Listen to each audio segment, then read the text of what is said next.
Black money এই জিনিসটা এখন বাংলাদেশে খুব কমন, প্রচুর টাকা পাচার হয়ে যাচ্ছে। আপনারা জানেন আমাদের দেশে কোটি কোটি টাকা পাচার হয়ে গেছে। কিন্তু যখনই যেখানে দুর্নীতি হচ্ছে এটা কিন্তু ভাগাভাগি হয়ে যায়, কিন্তু এমপি নিয়ে যায়, ডিসি নিয়ে যায়, অমুক নিয়ে যায়, তমুক নিয়ে যায়, দলের নেতা পাতি নেতা, এই যে ভাগাভাগি হয় এটা কিন্তু আমাদের মেন কনসেপ্ট। এটাকে আমি একটু অন্য স্টাইলে বলার চেষ্টা করেছি। তো আমার সিনেমা আসে না কখনোই, আমার সিনেমা কোরবানি দিয়ে আসে। তো কোরবানি ঈদ পর্যন্ত অপেক্ষা করতে হবে, কারণ আপনারা জানেন আমার পরাণ কোরবানি ঈদ, সুরঙ্গ কোরবানি ঈদ, তুফান কোরবানি ঈদ, ব্যাক টু ব্যাক 3টা কোরবানিতে হ্যাটট্রিক করলাম আপনাদের দোয়ায়, দর্শকদের দোয়ায়। তো এবার হ্যাটট্রিকের পরে সিনেমা, এটা একটা টেনশন। তো এবার আরেকটা ব্লকবাস্টার দিতে হবে। তো আশা করি ইনশাল্লাহ নেক্সট কোরবানিতে আমি বানাচ্ছি কিছু একটা, সেটা এখনও গোপন, আমি খুব তাড়াতাড়ি ঘোষণা দিব। নেক্সট কোরবানিতে ইনশাল্লাহ আমার ছবি দেখতে হবে। ওইটাকে আমি একটু অন্যভাবে বলার চেষ্টা করেছি আমার প্রথম সিরিজে। তো আই হোপ তুফান, সুরঙ্গ, পরাণ যেভাবে সারা ফেলেছিল, আমার প্রথম ছবি যেরকম সারা ফেলেছিল, আশা করি আমার প্রথম সিরিজ সেরকম সারা ফেলবে। আর যেহেতু আপনাদের সবার ভালো লেগেছে, তো মনে হয় দর্শকদের ভালো লাগবে। সিরিজ এটা তো ওটিটিতে চলে আসবে 2 তারিখেই। সারা পৃথিবীর মানুষ যারা বাঙালি আছে, যাদের বঙ্গ অ্যাপ আছে, তারা সবাই দেখতে পারবে। প্রত্যাশা কিছু নাই, আমি ওরকম প্রত্যাশা রাখি না। আমার বিশ্বাস যে আমি ভালো কাজ করলে দর্শক পছন্দ করবে, তো ভালো লাগলে দর্শক দেখবে। তো এখন পর্যন্ত দর্শক আমাকে নিরাশ করে নেই, সাধারণত দর্শক আমাকে বিশ্বাস করে, আমার কাজ দেখে।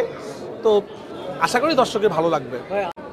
100% যাচ্ছে। আমাদের তুফান তো সারা পৃথিবীতে যেভাবে চললো, আমেরিকাতে, অস্ট্রেলিয়াতে, কানাডাতে এবং বাংলাদেশে যেভাবে চললো, এবং ইংলিশ সিনেমা নামাতে হয়েছিল আমাদের সিনেমার সময়। তো হ্যাঁ, একবারও তো আমরা ওইভাবে পৌঁছতে পারবো না, বাট আমরা আস্তে আস্তে করে ভালো দিকে যাচ্ছি। আমাদের সিনেমা এখন ভালো দিকে যাই না, এটা কীভাবে চুজ করি আল্লাহ আমার মাথায় দেয়, এটা আসে মাথায়, গল্প আসে হুটহাট করে, ওরকম খুব প্ল্যান করে করতে পারি না, নর্মালি করি আর কি। না যাই না, আমার ইনস্ট্যান্ট, আমি সাধারণত স্ক্রিপ্ট অনেক চেঞ্জ করি শুটিংয়ের মধ্যে, ইনস্ট্যান্ট অনেক চেঞ্জ করি। তো আমার মাথায় ইনস্ট্যান্ট অনেক এরকম দুষ্টামি বুদ্ধি আসে, আমি এটা চেঞ্জ করে ফেলি।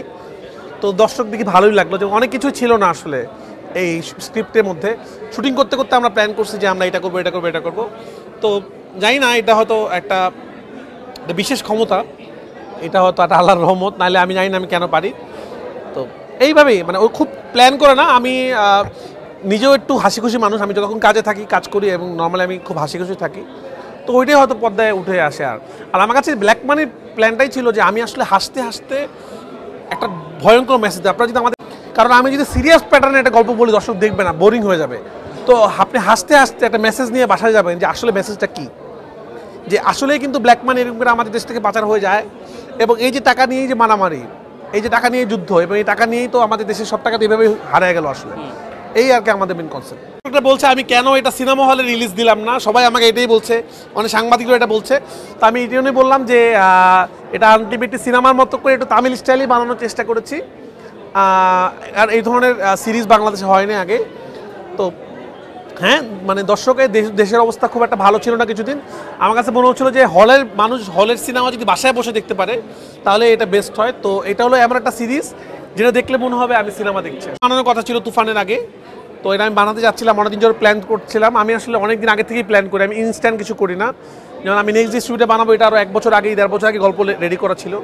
সামনে আমি তুফান 2 বানাবো, সেটাও আমার গল্প এখন রেডি করছি, 1 বছর পর বানাবো। তা আমি ইনস্ট্যান্ট কিছু চিন্তা করি না, আগের থেকে প্ল্যান থাকে আমার। এটা অনেক আগের থেকে, এটা আমার তুফানের আগের থেকে এই স্ক্রিপ্ট রেডি ছিল, সময় পাচ্ছিলাম না কখন বানাবো।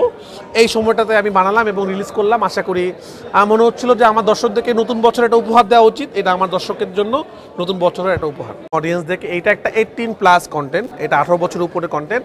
কারণ আমাদের কন্টেন্টটা যেহেতু মানুষ টাকা দিয়ে দেখবে, আমরা মানুষকে কোনোভাবে আটকাতে চাই না আসলে, মানে বিপ দিয়ে দেওয়া, বা আমাদের যে ক্যারেক্টার যেরকমভাবে কথা বলে, একটা ট্রাক ড্রাইভার যেভাবে কথা বলে সেভাবে কথা বলেছে। আপনার ট্রাক ড্রাইভার যদি দেখেন, তাদের কথা বলে স্টাইলের মধ্যে গাড়ি থাকে। আমাদের একটা এমপি সাহেব যেভাবে কথা সেরকম থাকে, প্রতিটা ক্যারেক্টার যেভাবে কথা বলে সেরকম থাকে। আমরা কিন্তু অনেকগুলো ডন দেখাইছি, সন্ত্রাসী দেখাইছি, নেশাখোর দেখিয়েছি। ওরা যেভাবে কথা বলে আমরা সেভাবে রাখার চেষ্টা করেছি এবং সবার একটা কমপ্লেইন থাকে দর্শকদের, বাংলাদেশি দর্শকদের, যে আমরা কেন কন্টেন্টের মধ্যে বিপ দেই আর কি। কারণ ওটিটি কন্টেন্ট কিন্তু প্রাইভেট কন্টেন্ট, মানে এটা যে কোনো কেউ চাইলেই দেখতে পারেন, টাকা দিয়ে কেটে দেখতে হয়। তো যে টাকা দিয়ে কেটে এই সিরিজটা দেখবে, তাকে আমরা আটকাতে চাই না আসলে। তো অবশ্যই এটা একটা অ্যাডাল্ট সিরিজ, একটু 18+। এই জন্য আমরা চেষ্টা করেছি যা দরকার তাই রাখার চেষ্টা করেছি। আর যেহেতু এটা সিনেমা হলে সিনেমা না, দ্যাটস ওয়াই আপনারা হলের মধ্যে ধূমপান, স্বাস্থ্য এগুলো পান না। এবার সিনেমার নিয়ম, সিনেমা হলে রিলিজ করতে হলে এটা লাগে। এটা তো সিরিজ, আমরা আসলে একটা ভাগে আপনাদের মাঝখানে কাট করে আপনাদের দেখালাম। মাঝখানে ব্রেক না দিয়ে পুরোগুলো একটা মিলে এটা 4টা পর্ব হবে, তখন সব থাকবে।